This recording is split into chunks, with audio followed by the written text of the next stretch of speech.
Welcome back, Troglylites, to another episode of Trogly's Guitars.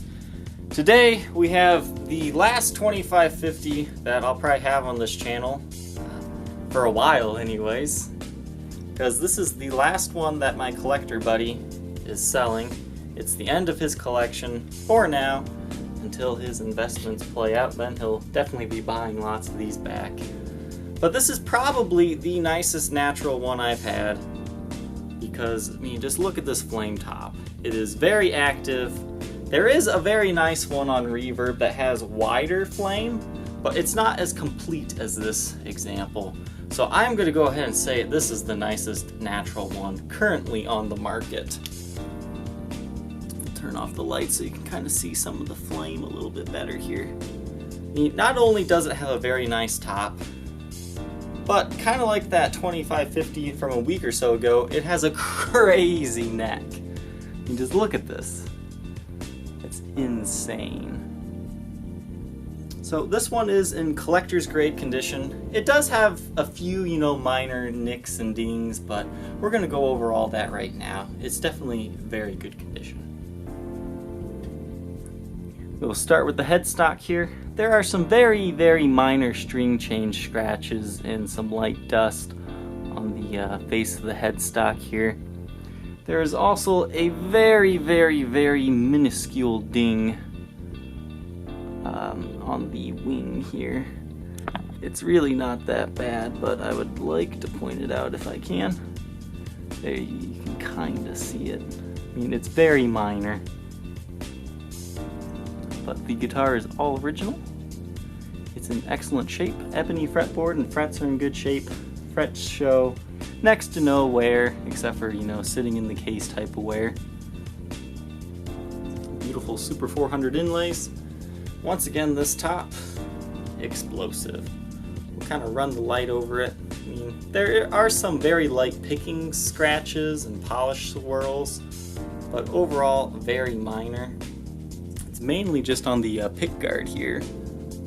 But, I mean, this is such an explosive example. Everything functions as it should.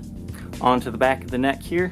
Serial number, if you can see it through all that flame, is 70539124. This was the 1193rd made out of 3411, and it's definitely a very nice example. I like how it looks like it's kind of wavy flame because the different angles that the flame is on the different pieces of the neck. So this is definitely the example you want if you're looking for a really clean, natural one.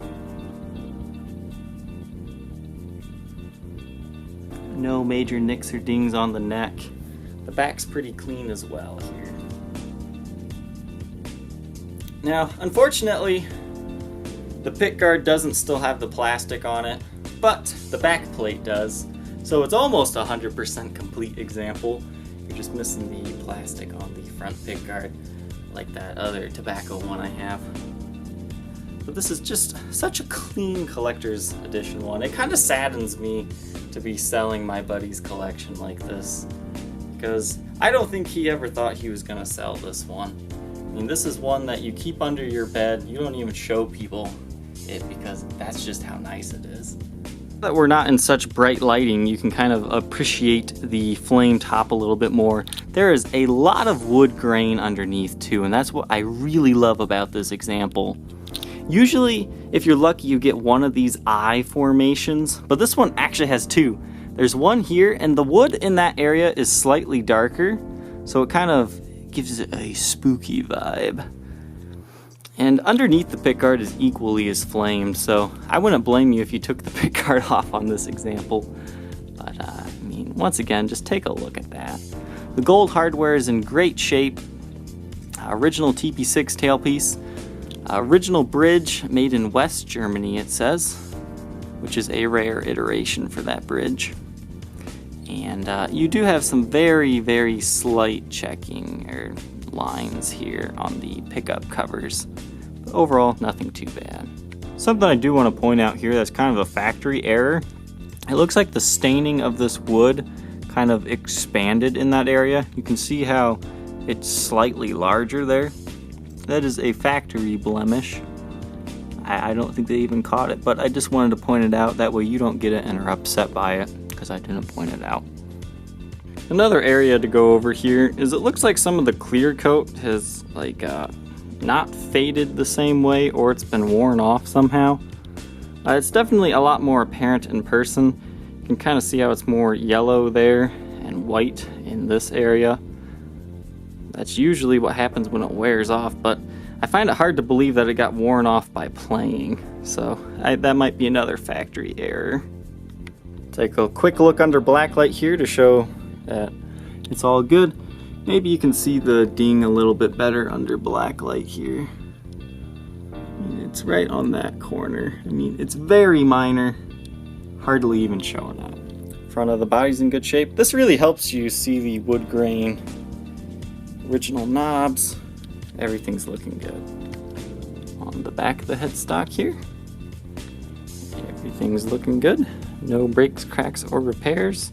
I didn't even really find too much finish checking on this one to really point out. Sometimes you'll get that on these natural examples. There might be one or two I missed, but overall not too bad. Not quite sure what that is. Looks like maybe a marker got it. We'll look at that under normal lighting here in a second.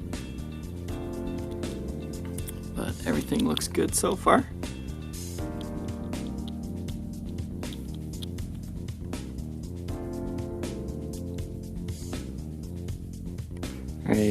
Right where I'm pointing my light, that might be a very, very slight touch-up. That's why it kind of glows slightly differently. Maybe there's a small little nick there and somebody touched it up with something. So we'll look at that under Blacklight here one more time. You can see how it glows a little bit differently there.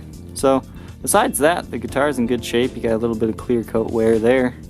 Just a tiny little touch up there. This one weighs a reasonable 10 pounds, 10.2 ounces, which is about average for one of these 2550s, a little bit on the low side. This guitar does come with its original Generation 2 Gibson chainsaw case. This is the version that has 3 plastic latches. True Gen 1s only had the front 2, and they also have a very nice padded handle.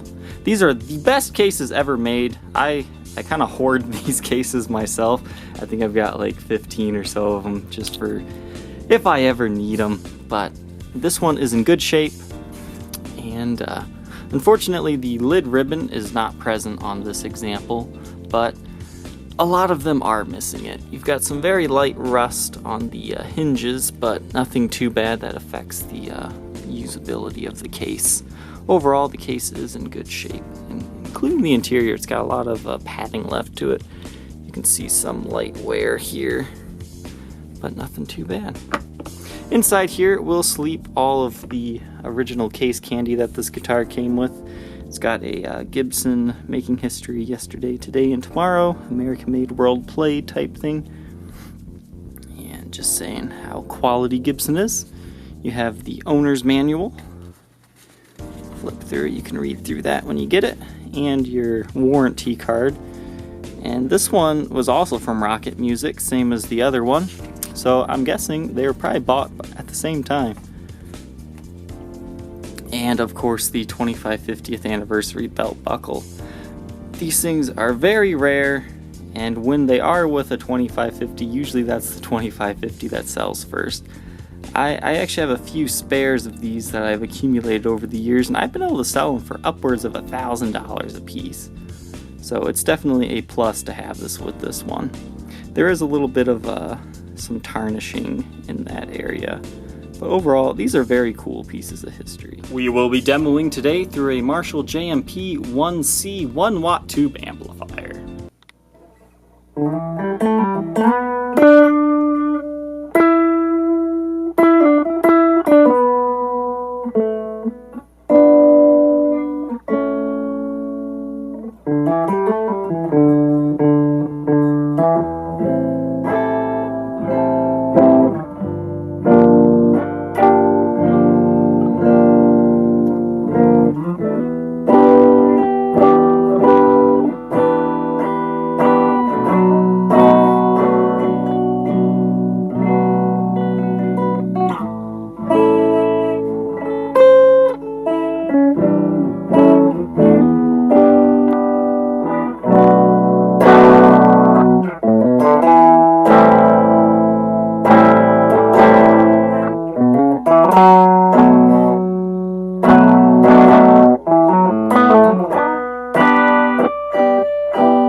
If you think you might be interested in owning this highly collectible, highly desirable, highly flamed 2550, complete with belt buckle and lots of the original paperwork, feel free to contact me on my Facebook page, facebook.com/Troglys, Troglis, or check out the Reverb and eBay listings. Alright, Troglylites, I hope you enjoyed. Don't forget to like, comment, and subscribe, and we'll see you on the next episode. Bye.